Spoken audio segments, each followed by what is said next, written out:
अस्सलाम वालेकुम। क्या आप आइल्स में प्रोनंसिएशन की वजह से परेशान हैं? इसकी वजह से आप अपने मार्क्स को लूज़ कर रहे हैं। आज मैं आपको 5 ऐसे पावरफुल मेथड्स बताऊँगा, जिससे आपकी प्रोनंसिएशन जो है वो क्लियर भी होगी और नेचुरल भी होगी। आपको पता है कि आइल्स स्पीकिंग में 3 सेक्शंस हैं, 11 टू 14 मिनट्स इसमें जो है वो टाइम लगता है और 4 इसमें क्राइटेरियाज़ हैं, fluency and coherence, lexical resources और ग्रामेटिकल रेंज एंड एक्यूरेसी और प्रोनंसिएशन।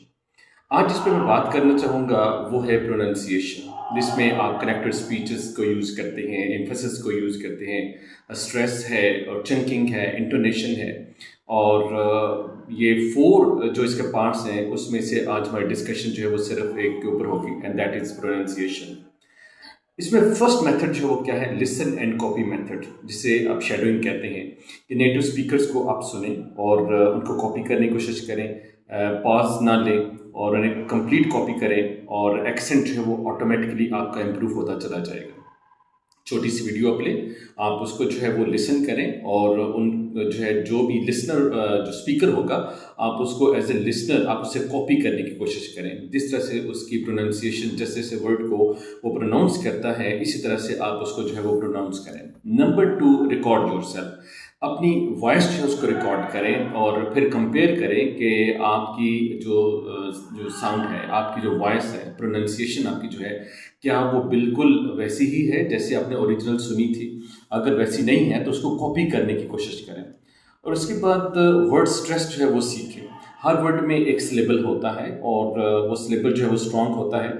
जैसे फॉर एग्जांपल इम्पॉर्टेंट, आप यहाँ पे जो स्ट्रेस है वो POR के ऊपर है, इम्पॉर्टेंट, नॉट इम्पॉर्टेंट। ठीक है, IM के ऊपर नहीं है। यानी आपको ये सीखना है कि कुछ वर्ड्स ऐसे हैं जिनमें जो सिलेबल है वो कौन सा जिसके ऊपर स्ट्रेस दिया जाना है और कौन सा सिलेबल ऐसा है जिसके ऊपर स्ट्रेस नहीं दिया जाना। फिर इस तरह से स्ट्रेस जो है वो गलत हो तो वर्ड का जो मीनिंग है वो तब्दील हो जाता है। नंबर 4 है स्लो स्पीकिंग प्रैक्टिस। स्लो और क्लियर बोलना जो है यही इम्पोर्टेंट है। क्लैरिटी ज़्यादा इम्पोर्टेंट है, स्पीड नहीं है। कि कुछ लोग जो है वो फ्लुएंसी का मीनिंग ये लेते हैं कि हम जितने तेज़ी के साथ बोलेंगे इतनी ही हमारे बैंड जो है वो ज़्यादा आएंगे। ऐसे बात नहीं है। 5 इसमें जो फिफ्थ मेथड है वो है डेली 5 मिनट प्रैक्टिस। रोज़ 5 मिनट की जो प्रैक्टिस करें।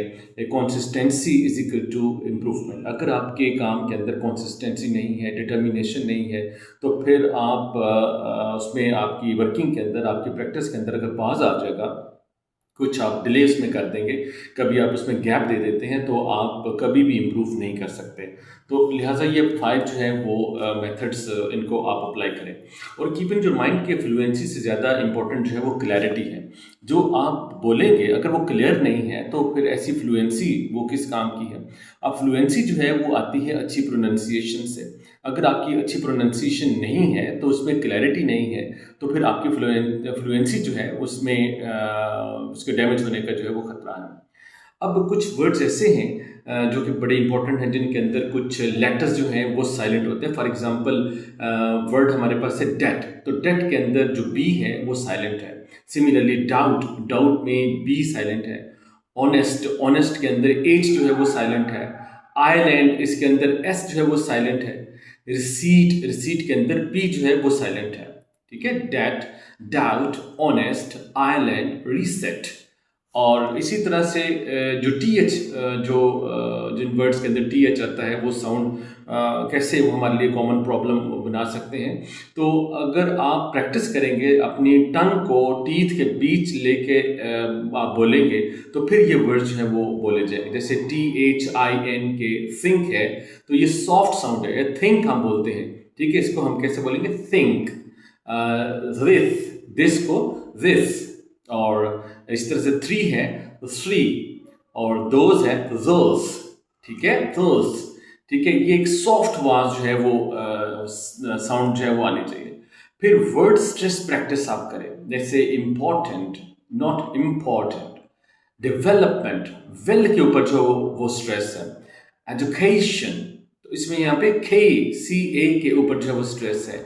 एबिलिटी, यहाँ B और L के ऊपर जो है वो स्ट्रेस आता है, एबिलिटी। सिमिलरली एंडिंग साउंड जो है वो कुछ उनका क्लियर जो है बोलना ज़रूरी है। जैसे ASKED, वो आस्क्ड नहीं हम उसे प्रोनाउंस करेंगे, बल्कि उसे हम आस्क्ड प्रोनाउंस करेंगे। आस्क्ड, एंड की जो साउंड है वो टी की होगी। वर्कड, ठीक है, डी नहीं बोलेंगे, वर्कड। प्लेड, प्लेड को प्लेड बोलेंगे, और ई को हम लॉन्ग नहीं करेंगे, प्लेड। और वांटेड, वांटेड, वांटेड, यानी कुछ जो एंडिंग साउंड्स हैं वो क्लियर होने चाहिए। फिर कॉमन मिसप्रोनाउंस्ड वर्ड्स कुछ ऐसे, जैसे हम बोलते हैं कंफर्टेबल, तो this is wrong, comfortable, comfortable, ठीक है, इसमें आर नहीं बोलेंगे। वेजिटेबल नहीं होता, वेजिटेबल, वेजिटेबल। चॉकोलेट नहीं होता, बल्कि चॉकलेट, चॉकलेट। और कैमरा नहीं होता, कैमरा। इस तरह से इंटरेस्टिंग नहीं होता, इंटरेस्टिंग, इंटरेस्टिंग। और वर्ड्स ऑन प्रैक्टिस जो है, अगर वो भी हम सही तरह से प्रोनाउंस ना करें तो उसके मीनिंग चेंज हो जाते हैं। जैसे शिप, शीप, फुल, फूल, बैड, बेड, कैट, कट, ठीक है। अगर हम इसको सही तरह से प्रोनाउंस नहीं करेंगे तो इसके मीनिंग जो है वो चेंज हो जाएंगे। प्रैक्टिस टिप आपको मैं यहाँ पे दे रहा हूँ कि रोज जो है वो 5 वर्ड्स आप लें और उन्हें सुने, रिपीट करें, यानी इमिटेट करें और रिकॉर्ड करें, ठीक है। आई एम रिपीटिंग, सुने और रिपीट करें और उनको रिकॉर्ड करें। और गोल्डन लाइन आपके लिए क्या है कि करेक्ट प्रोनाउंसिएशन जो है वो अंडरस्टैंडिंग से आती है, एक्सेंट से नहीं, ठीक है।